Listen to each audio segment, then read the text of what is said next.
Well, what price honesty? Zero. The cost of surprising the market? Well, for the world's largest mineral sands miner, Iluka Resources, it's well over $1 billion. That was wiped off Iluka's value this week when CEO David Robb slashed sales guidance, blaming a global economy that he says has hit a brick wall. There was some good news. Revenues were up 16% in the first half, thanks to Iluka's good profit margins, but that was largely ignored by investors stampeding for the exit. I spoke to David Robb in his office in Perth. Well, David Robb, are you the canary in the coal mine? I've seen some others use that expression, Alan. All we're doing is fulfilling our continuous disclosure obligations in advising our investors. And what I mean is the decline in your sales an indicator that the macroeconomy in the world is deteriorating rapidly? I think there are a lot of different opinions and views about underlying performance and future trajectories of major economies.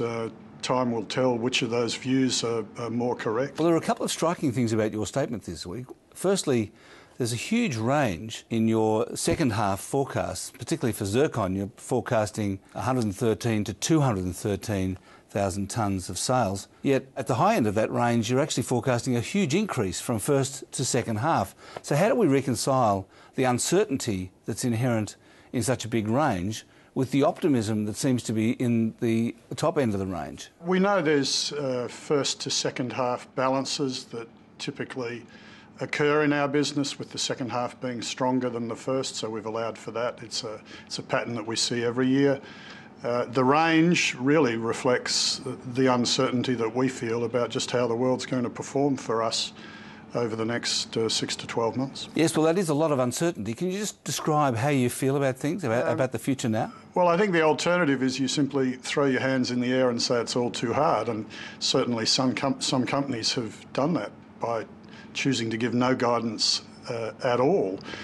We think we owe it to our investors to give them the best information we can, and that's what we've done. But you don't think you may be confusing investors with such a wide range of possibilities? In an ideal world, you would present views of the future with a degree of certainty and, in fact, a degree of comprehensiveness about our response, for example, which we've not yet been able to articulate. But the nature of continuous disclosure obligations is such that if you get a single piece of the puzzle that's changed, then in our view you're obliged to advise the market, and that's what we've done. You were very successful in getting the product price up after the GFC, which is one of the reasons your share price went from $3 in January 2010 to about $18 18 months later.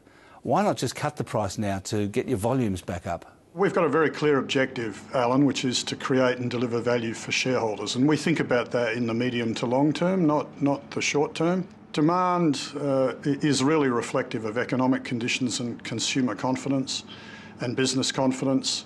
I think confidence is probably the scarcest commodity that exists on Earth today. We're confident that a change in pricing to lower levels wouldn't actually stimulate any additional demand in the economic conditions that we see today.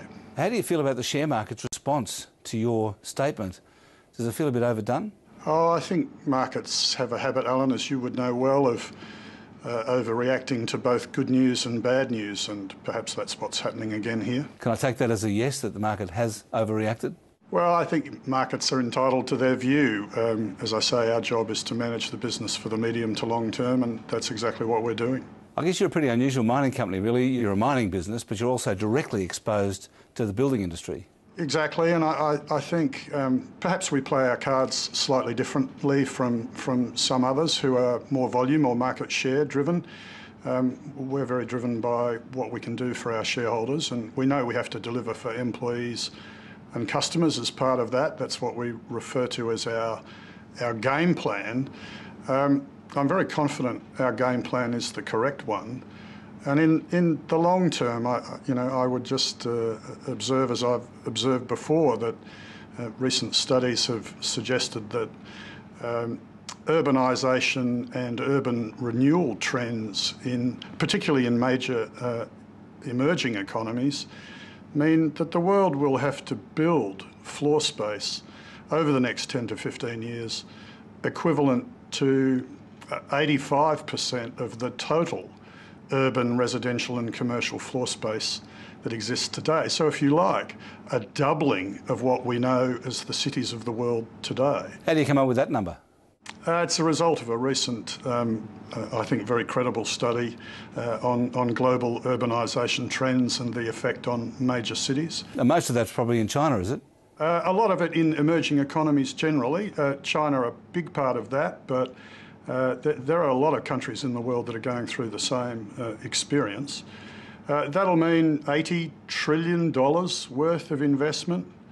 That's a lot of zircon and a lot of titanium dioxide. How much of that 80 trillion is paint? Well, a lot of it will be paint, a lot of it will be tiles, a lot of it will be consumer durables like fridges and washing machines and so on, all of which consume the raw materials that we produce. Thanks very much, David Robb. Thanks, Alan.